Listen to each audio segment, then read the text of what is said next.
The next bus is not real. Do not board. What time is it? I don't know. I did know. It was 11:55 p.m. I lose motion to talk properly when I'm tired. Although this would have definitely been an overreaction. At most, it would have taken an extra second to tell him the time. But I wasn't really thinking. I just wanted to get home, ignore all social interactions. I didn't even look up to see this man's face. He left without saying anything, limping as he walked, leaving me alone at the bus stop, waiting for the final departure of the night. A minute past midnight was the usual time on the schedule, although it's almost always late, despite only ever having a few passengers at most. My late shift at work had me used to these empty hours of the night. This specific part of town lacked in nightlife entirely, leaving little reason to be out after dark. The shops were long gone closed, waiting for the bustling environment of the next morning. Until then, they remained silent. Some had their lights on all night long, spilling echoes of life into an otherwise interactive street.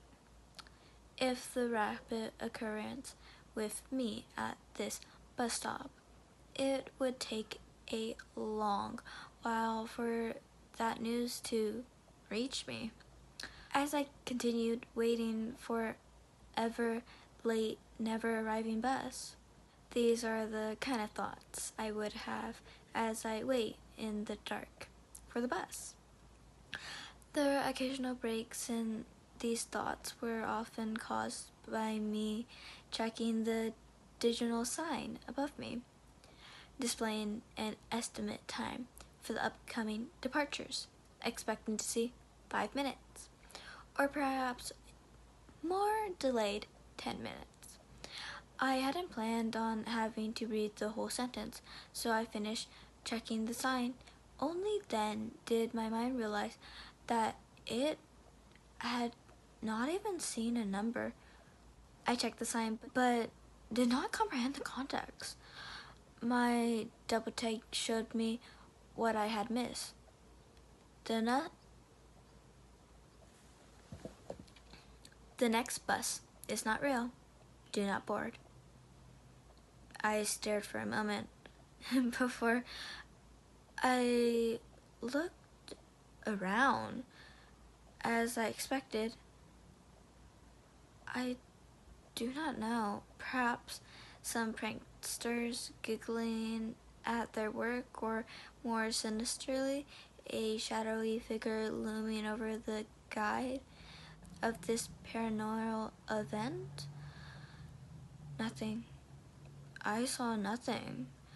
The same street I had become familiar with had nothing new.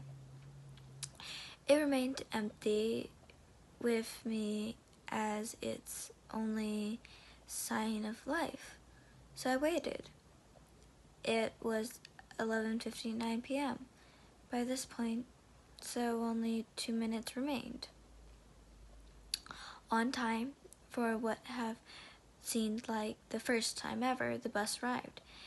A single minute past midnight, and there was pulling around the corner approaching the stop. I put my hand out to signal I need to board, feeling relieved that my only way home hadn't been canceled. But the bus approached. I noticed the dark interior.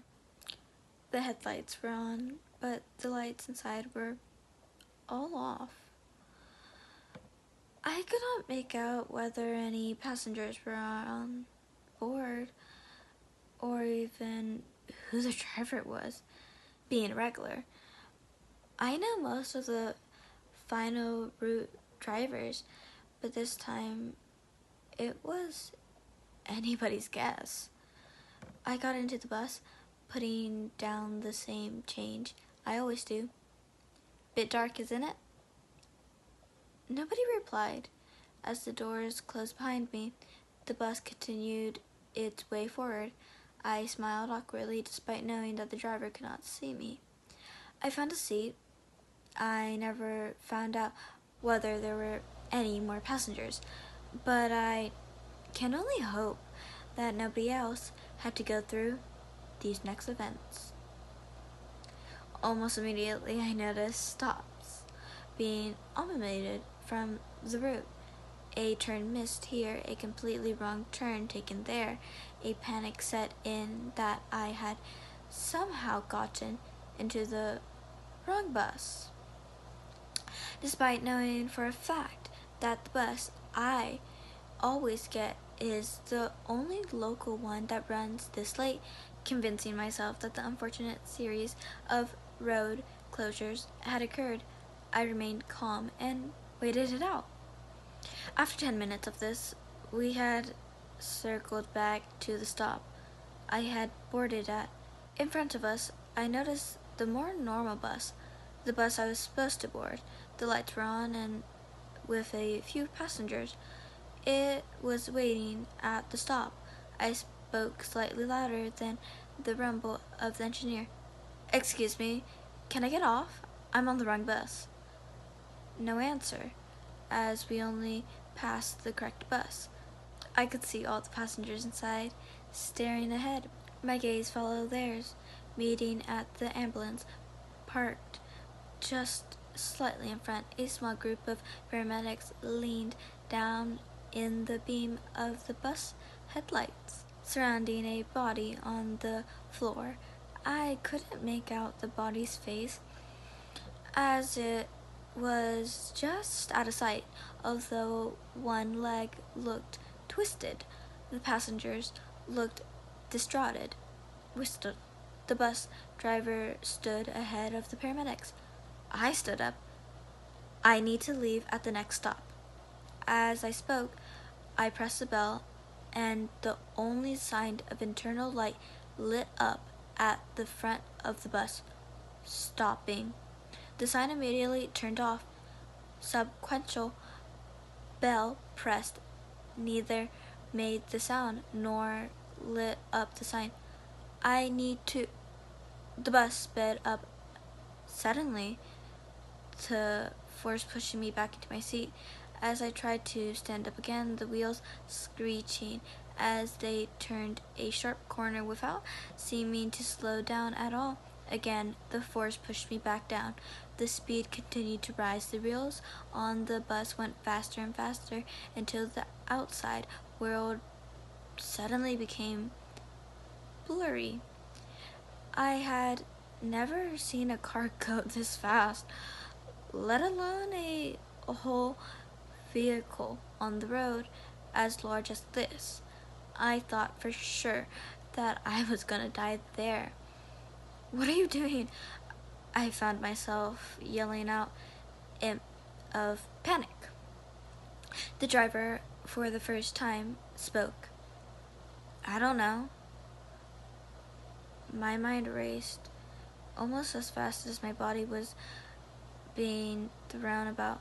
The world beyond the windows soon emerged into a void of black, although the effects of our speed were still evidently on my body. As the velocity pushed me in all directions, it felt as though we had somehow gotten even faster, although this may have been the darkness forbidding my eyes, as many refer to our true speed.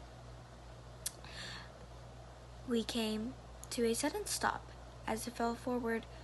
The fall was violent, but still not as bad as you'd expect for a speed change of the image.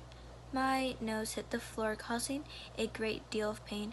I stood up, holding my face, trying to gain my balance. As the dizziness subsided, I began to notice where I was. We were outside my home. The bus stopped. I got off at this a 5-minute walk from here, yet here we were, directly outside of my house. The doors gently opened.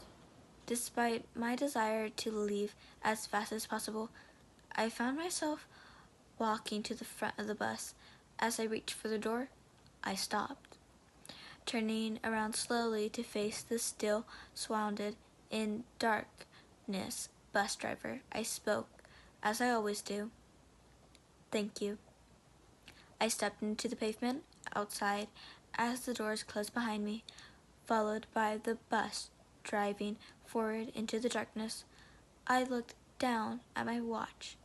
A minute past midnight.